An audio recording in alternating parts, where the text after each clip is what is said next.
Hey everybody, I'm Billy Mitchell of FedScoop TV. Today I'm here with Bob Arnold, Director of Business Development at Bolden James. How are you doing today, Bob? I'm doing great. Great. It's great to have you here at the Security Through Innovation Summit, and we want to talk about just that, cybersecurity in the federal context. It's a big blanket topic to cover, but hopefully we can boil some stuff down and just talk about the high-level stuff.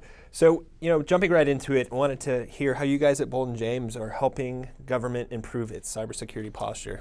Well, basically what we do data classification, which is you take all your common messaging systems, emails, PowerPoints, and things like that. We help you classify them, and the owner of that document classifies it so that in respect we're putting markings on it, we're putting metadata tags on it so that it's the messages and the data is controlled as it goes out.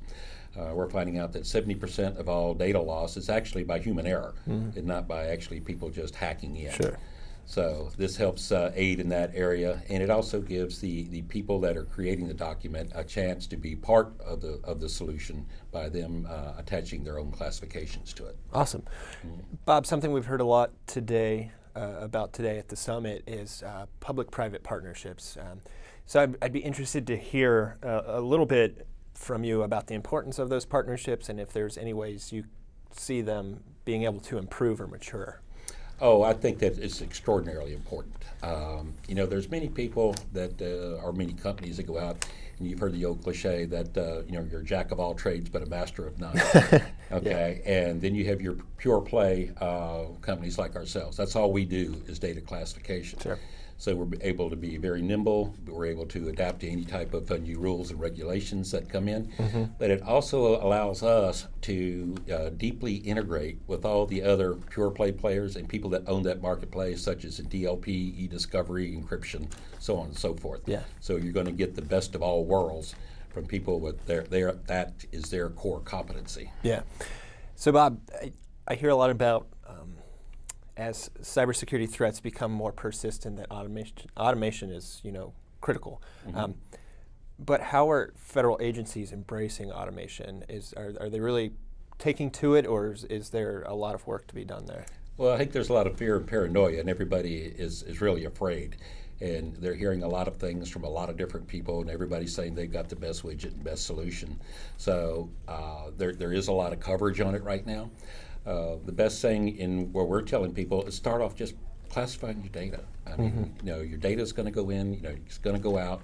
Put your tags on it, put your watermarks on it, and then you can look at the other things. So it's kind of a multiple step approach. But this is probably we classify ourselves as the tip of the spear, of what you're going to do. We're not out putting firewalls in and doing decoy networks and this sort of stuff. We're back to where it all begins, where the data is created. And Bob, to kind of end it here, what are one or two things perhaps that agencies could further focus on to improve their cybersecurity posture, securing their enterprise? Well, again, is to put some of the power back into the people that are creating the documents. I think there's a lot of paranoia by people that are in the governments. Is my data being hacked?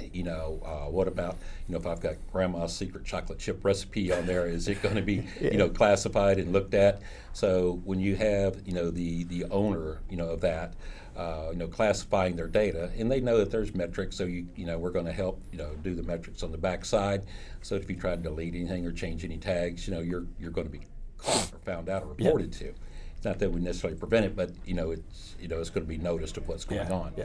So, but it gives the people an ownership, and once you give ownership to an employee, they feel a lot more comfortable, not as much Big Brother is looking in on them. That makes sense. Now I want chocolate chip cookies. So, Bob, I appreciate you joining us. It's been a pleasure talking to you.